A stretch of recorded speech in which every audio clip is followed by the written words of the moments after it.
Hello viewers, स्वागत है आपका मेरे YouTube channel study with doctor Pawan Oberoi पर। मैं doctor Pawan Oberoi, Bhagwati college Meerut. Viewers, आज इस वीडियो में हम डिस्कस करेंगे सीसीएस यूनिवर्सिटी मेरठ में जो बीए थर्ड ईयर में आपका सब्जेक्ट है हिंदी में, अद्यतन हिंदी एवं कोरवी लोक काव्य। तो उसका जो है एक मैं क्वेश्चन बैंक आपसे डिस्कस करूँगा जिसमें तकरीबन 600 प्लस क्वेश्चंस होंगे। और ये जो आपका सीक्वेंस है ये थोड़ा सा अलग इसलिए है, आप सीक्वेंस से मत जाइएगा क्योंकि मैंने क्वेश्चन बैंक तैयार किया है आपके लिए। और ये ऐसे क्वेश्चन हैं जो 2016, 17, 18, 19 और 20 में आए हुए हैं, पिछले 5-6 सालों में, मेन पेपर में और बैक पेपर में। ठीक है, तो जो दो या दो से ज़्यादा बार क्वेश्चंस आए हुए हैं तो उनको इंक्लूड कर लिया गया है और इस तरीके से अरेंज कर लिया गया है उसको कि इसलिए सीक्वेंस थोड़े से हटा दिए हैं। ठीक है, वो सीक्वेंस इसलिए बदल गए हैं। 2016, 17, 18, 19, 20 पाँचों साल के और मेन पेपर और बैक पेपर के। ठीक है व्यूअर्स, तो फर्स्ट टाइम आप मेरा चैनल देख रहे हैं तो study with doctor Pawan Oberoi को सब्सक्राइब कर लीजिएगा, लाइक और शेयर भी कर दीजिएगा अपने फ्रेंड सर्कल में, क्योंकि मेरे चैनल पर ही आपको सीसीएस यूनिवर्सिटी मेरठ के प्रॉपर तरीके से सिलेबस और क्वेश्चन पेपर मिलेंगे। आज सुबह मॉर्निंग में ही मैंने 2017 का इसका क्वेश्चन पेपर भी सॉल्व करा दिया था और वो प्लेलिस्ट बनी हुई है। एक आपकी हिंदी 5th की प्लेलिस्ट बनी हुई है जिसमें ये वाला पेपर है, और एक आपकी हिंदी 6 के नाम से बीए थर्ड ईयर की प्लेलिस्ट बनी हुई है जिसमें आपका हिंदी निबंध एवं अन्य गद्य विधाएं वाला पेपर सॉल्व है। ठीक है व्यूअर्स, तो आप सभी बच्चे जो है प्लेलिस्ट विजिट कर सकते हैं। तो हिंदी में भी है, उसमें इकोनॉमिक्स के भी हैं और आपके एजुकेशन के भी हैं, हिस्ट्री के भी हैं, और पॉलिटिकल साइंस मैं शुरू करूंगा, अभी शुरू नहीं करी है। ठीक है व्यूअर्स, चलिए डिस्कस करते हैं। हिंदी और पंजाबी भाषा पर साधिकार लेखन करने वाली अकादमी पुरस्कार से पुरस्कृत लेखिका कौन थी? तो वो थी अमृता प्रीतम। साहित्य के क्षेत्र में दिया जाने वाला सर्वश्रेष्ठ भारतीय सम्मान कौन सा है? ज्ञानपीठ पुरस्कार। चालक में कौन सा प्रत्यय है? अक। नील गाय में कौन सा समास है? कर्मधारय। नई कविता का जन्म किस धारा से हुआ? प्रयोगवाद से।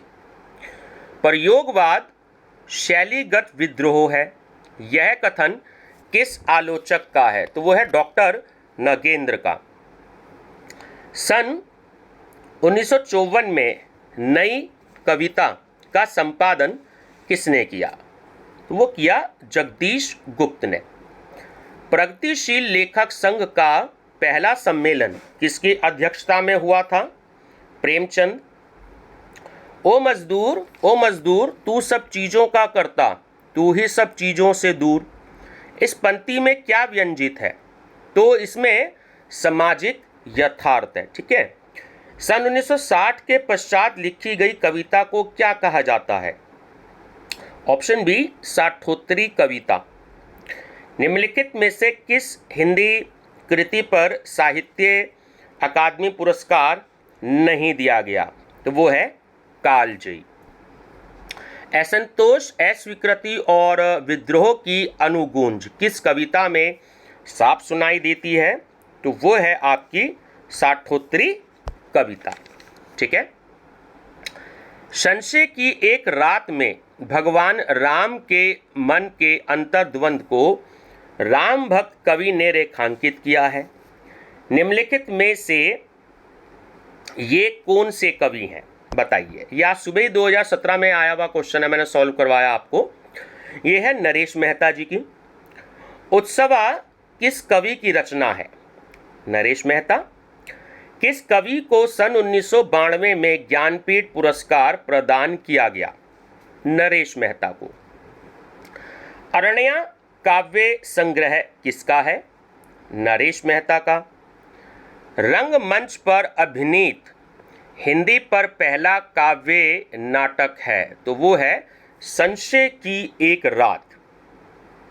सुबह के घंटे में नरेश मेहता ने किस पर प्रकाश डाला है? तो ऑप्शन डी सही है कि राजनीतिक दलों से ऊपर उठ व्यक्ति स्वतंत्रता के बलिदानी नायक के आदर्श का चित्रण। शबरी का काव्य रूप क्या है? तो वो है प्रबंध काव्य। किसको उपजीव्य बनाकर संशय की रात की रचना हुई? तो भगवान राम को। प्रवाद पर्व किस कवि की कृति है? नरेश मेहता की।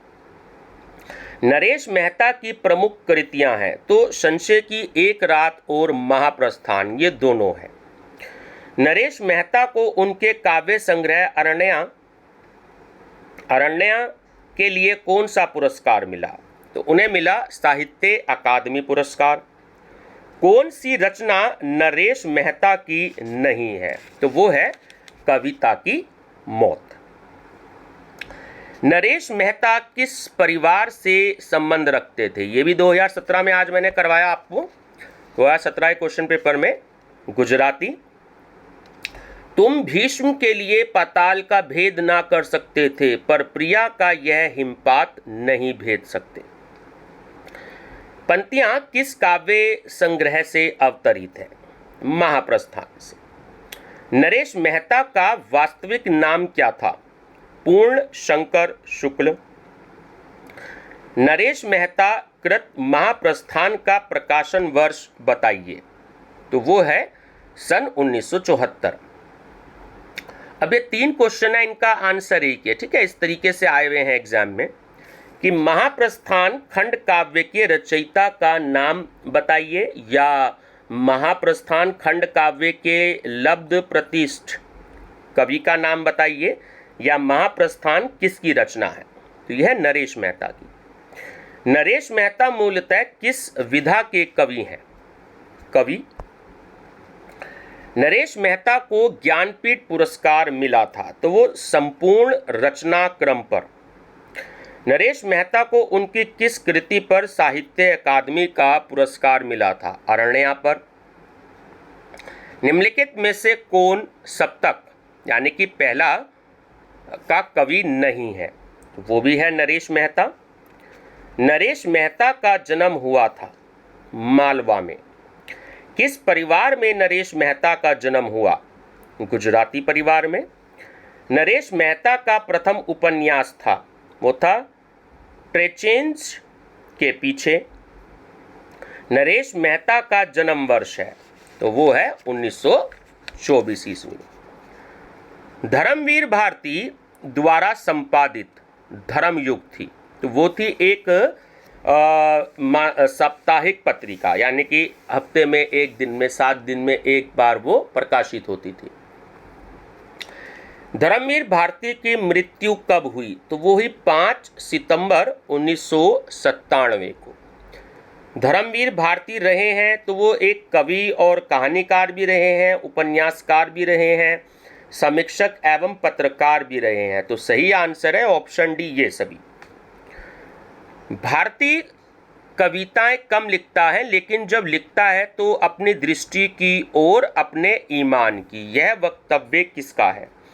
धर्मवीर भारती का। धर्मवीर भारती सम्मानित हुए पद्मश्री से। धर्मवीर भारती द्वारा लिखित रिपोर्टाज है, बहुत इंपॉर्टेंट क्वेश्चन है ये, तो ये है युद्ध यात्रा। टुकड़े टुकड़े हो बिखर चुकी मर्यादा उसको दोनों पक्षों ने तोड़ा है। पांडव ने कुछ कम, कौरव ने कुछ ज़्यादा।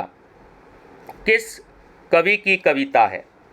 तो ये है धर्मवीर भारती की। सपना अभी भी किसकी रचना है? धर्मवीर भारती की। कविता की मौत शीर्षक कविता किसकी है? तो वो है धर्मवीर भारती की।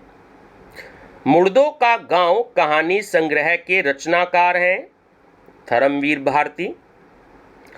अंधा युग किस कवि का नाट्य काव्य है? ये भी है धर्मवीर भारती का। सूरज का 7वां घोड़ा किस प्रख्यात कवि की रचना है? धर्मवीर भारती। बंद गली का आखिरी मकान किस विधा का संग्रह है? ये एक कहानी का है, ठीक है। हो गई है पीर पर्वत सी पिघलनी चाहिए में कौन कौन से अलंकार हैं? तो एक है मानवीकरण और दूसरा है उपमा। हो गई है पीर पर्वत सी, किसकी गजल है? दुष्यंत कुमार की। दुष्यंत कुमार ने किस महत्वपूर्ण भारतीय समाचार पत्र में कार्य किया? नए पत्ते। निम्नलिखित में से कौन सी रचना दुष्यंत कुमार की नहीं है? नदी प्यासी थी। आधुनिक हिंदी गजल के प्रणेता गजलकार थे या गजल गायक के रूप में इनमें से कौन प्रसिद्ध है? तो वो है दुष्यंत कुमार। आंगन में एक वृक्ष साहित्य की किस विधा की रचना है? तो यह है उपन्यास की। दुष्यंत कुमार का उपनाम क्या है? तो पूरा नाम है इनका दुष्यंत कुमार त्यागी। ठीक है, चलिए। धर्मवीर भारती कृत कनुप्रिया किस प्रकार का काव्य है? तो वो एक खंड काव्य है। धर्मवीर भारती का प्रसिद्ध काव्य नाटक है अंधा युग। धर्मवीर भारती को सन 1972 में भारत सरकार ने किस सम्मान से सम्मानित किया? पद्मश्री से।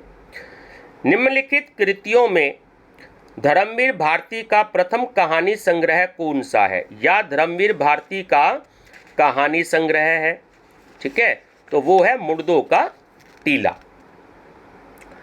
आवाजों के घेरे नामक काव्य के रचयिता हैं, तो वो है दुष्यंत कुमार। दुष्यंत कुमार का जन्म कहाँ हुआ? तो वो हुआ राजपुर नवादा गांव में। ठीक है, दुष्यंत कुमार का जन्म स्थान स्थित है, तो वो बिजनौर में है। गजलकार दुष्यंत का जन्म हुआ 1 सितंबर 1933 को। कवि दुष्यंत कुमार की मृत्यु कब हुई? तो वो हुई 31 दिसंबर 1975 को। दुष्यंत कुमार के लेखन की विधा थी, तो वो नाटक और लघु कहानियां भी लिखते थे, कविता भी लिखते थे और गजल भी लिखते थे, है ना। तो सही आंसर है ये सभी। किस समाचार पत्र में दुष्यंत कुमार ने कार्य किया? नए पत्ते में। कहाँ के आकाशवाणी केंद्र में दुष्यंत कुमार हिंदी कार्यक्रम निदेशक रहे? वो रहे भोपाल के।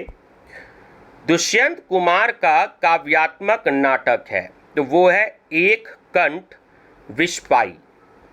दुष्यंत कुमार का उपन्यास नहीं है छोटे छोटे पंछी। कविता संग्रह है तो सूर्य का स्वागत, आवाजों के घेरे और जलते हुए वन का वसंत। ठीक है, तो ये सभी है। दुष्यंत कुमार का गजल संग्रह है, तो वो है साए में धूप। चलिए, किस प्रधानमंत्री ने शिवमंगल सिंह सुमन को उनकी मृत्यु पर हिंदी का सशक्त हस्ताक्षर कहा? अटल बिहारी वाजपेयी जी ने। सन 1974 में किस कवि को पद्मश्री प्रदान किया गया? तो कविवर शिवमंगल सिंह सुमन को। अब देखिए, यहाँ मैचिंग का है एक क्वेश्चन, कभी कभी आ जाते हैं, तो ये एग्जाम में आया हुआ क्वेश्चन है आपका।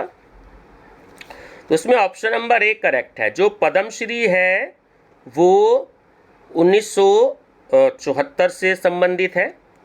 ठीक है, और जो पद्म भूषण है वो 1999 से संबंधित है। जो देव पुरस्कार है वो 1958 से संबंधित है। और जो आपका शिखर सम्मान है वो 1993 से संबंधित है। ठीक है, इसमें थोड़ी सी बच्चों को कन्फ्यूजन हो जाती है ऐसे क्वेश्चंस में। शिवमंगल सिंह सुमन की मृत्यु कब हुई? तो वो हुई 27 नवंबर 2002 में। ठीक है, पर आंखें नहीं भरी किसकी कृति है? या पर आंखें नहीं भरी कविता संग्रह के रचनाकार हैं? तो वो है शिवमंगल सिंह सुमन। इनमें से कौन प्रगतिवादी नहीं है? तो वो है हजारी प्रसाद द्विवेदी जी। मिट्टी की बारात किसकी कृति है? या मिट्टी की बारात के लेखक का नाम बताइए? तो वो है शिवमंगल सिंह सुमन। गुल मेहंदी के रचयिता का नाम बताइए? तो वो है केदारनाथ अग्रवाल।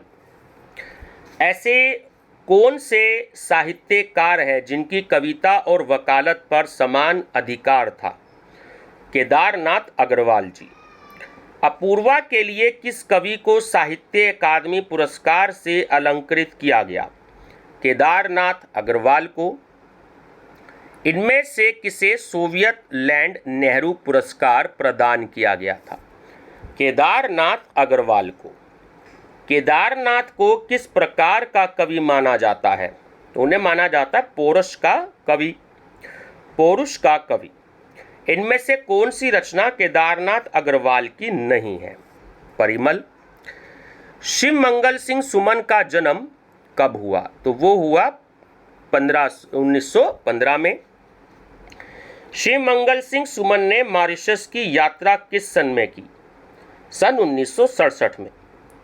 शिव मंगल सिंह सुमन का प्रथम काव्य संग्रह कौन सा है? तो वो है हिल्लोल। शिव मंगल सिंह सुमन का जन्म स्थान है तो वह है झगरपुर गांव।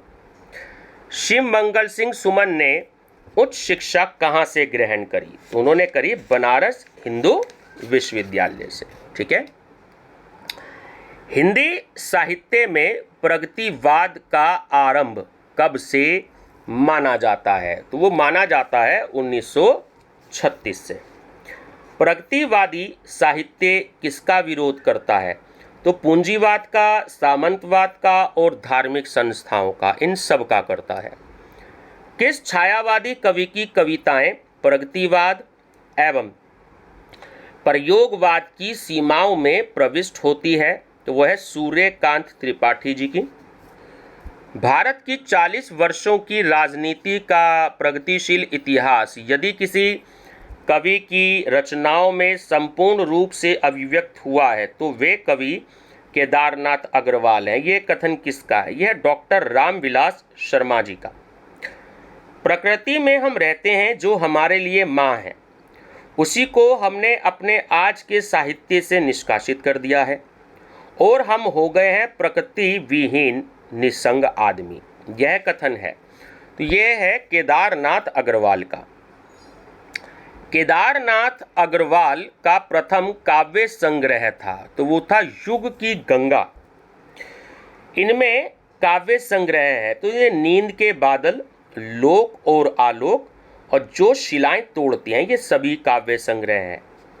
केदारनाथ अग्रवाल की कविता है तो गुल मेहंदी, शपथ और बसंती हवा, ये सभी हैं। श्रमिकों पर लिखी केदारनाथ की कविताओं को कहा गया है तो वो कहा गया है श्रम का सूरज। श्रम करते समय मनुष्यों पर लिखी गई केदारनाथ की कविताओं को श्रम का सूरज कहा है तो वो कहा है रामविलास शर्मा ने। ठीक है, चलिए नेक्स्ट है केदारनाथ अग्रवाल का जन्म कब हुआ? वो हुआ 1 अप्रैल 1911 को। केदारनाथ अग्रवाल का जन्म स्थान है या केदारनाथ अग्रवाल का जन्म कहाँ हुआ? तो ये हुआ बांदा जिले का कमासिन गांव। ठीक है। केदारनाथ अग्रवाल किस युग के कवि हैं? तो वो प्रगतिवादी युग के कवि हैं। अपनी पत्नी को केंद्र में रखकर सर्वाधिक कविताएं लिखी केदारनाथ अग्रवाल ने। केदारनाथ अग्रवाल की मृत्यु कब हुई? तो वो हुई सन 2000 में। कवि केदारनाथ अग्रवाल पेशे से क्या थे? तो वो थे वकील।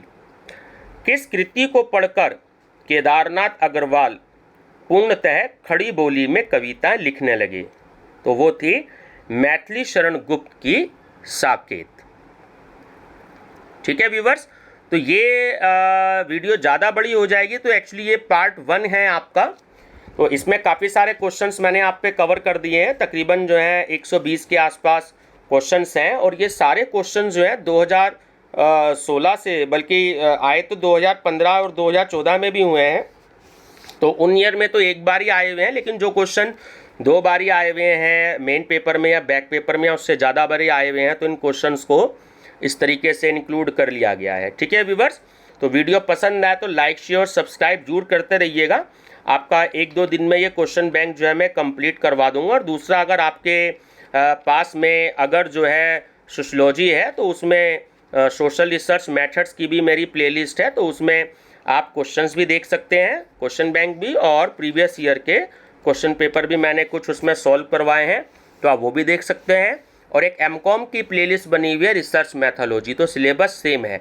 एमकॉम में सीसीएस यूनिवर्सिटी मेरठ में रिसर्च मैथोलॉजी के नाम से है, और आपका बीए में सीसीएस यूनिवर्सिटी मेरठ में आपका सोशल रिसर्च मेथड्स के नाम से है। तो आप बच्चे उसकी भी स्टडी कर सकते हैं। ठीक है व्यूअर्स, वीडियो पसंद आए तो लाइक शेयर सब्सक्राइब जरूर कर दीजिएगा। आप लोग वीडियो देखते जरूर है बट सब्सक्राइब नहीं करते, तो आप सब्सक्राइब जरूर करें ताकि आपका बेनिफिट हो सकते। और बीएड एंट्रेंस में टीजीटी पीजीटी में भी ये वीडियो आपके लिए उतनी हेल्पफुल रहेगी व्यूअर्स। ठीक है, थैंक यू।